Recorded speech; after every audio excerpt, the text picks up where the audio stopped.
మాజీ ఎమ్మెల్యే సత్తి సూర్యనారాయణ రెడ్డిపై అనపర్తి కూటమి ఎమ్మెల్యే నల్లమిల్లి రామకృష్ణారెడ్డి ఫైర్ అయ్యారు. రాజమండ్రిలో సూర్యనారాయణ రెడ్డి కుమారుడు నిర్వహిస్తున్నటువంటి ఆసుపత్రిని నిర్మించింది ఎవరంటూ ప్రశ్నించారు.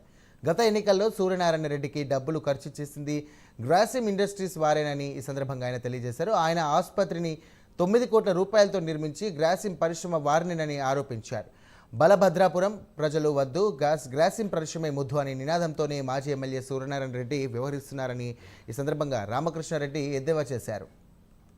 నిన్నటి రోజున మెడికల్ అండ్ హెల్త్ డిపార్ట్మెంట్ అంతా వచ్చారు. ఏ విధంగా దీన్ని సర్వే చేయాలన్నది ఒక నిర్ణయం తీసుకున్నాం. చుట్టుపక్కల ఉన్న ప్రైవేటు వైద్యులందరూ బలభద్రపురం గ్రామంలో క్యాన్సర్ ఉంది అని చెప్తా ఉంటే మీరు లేదని ఏ విధంగా చెప్తా ఉన్నారో చెప్పమని డిమాండ్ చేస్తా ఉన్నా. అంటే మీకు గ్రాసిమ్ ఇండస్ట్రీ ముద్దు, బలభద్రపురం వద్దు, అది మీ స్లోగన్. మీ గ్రాసిమ్ ఇండస్ట్రీస్ 20 కోట్ల రూపాయలు ఎన్నికల్లో ఇచ్చారు.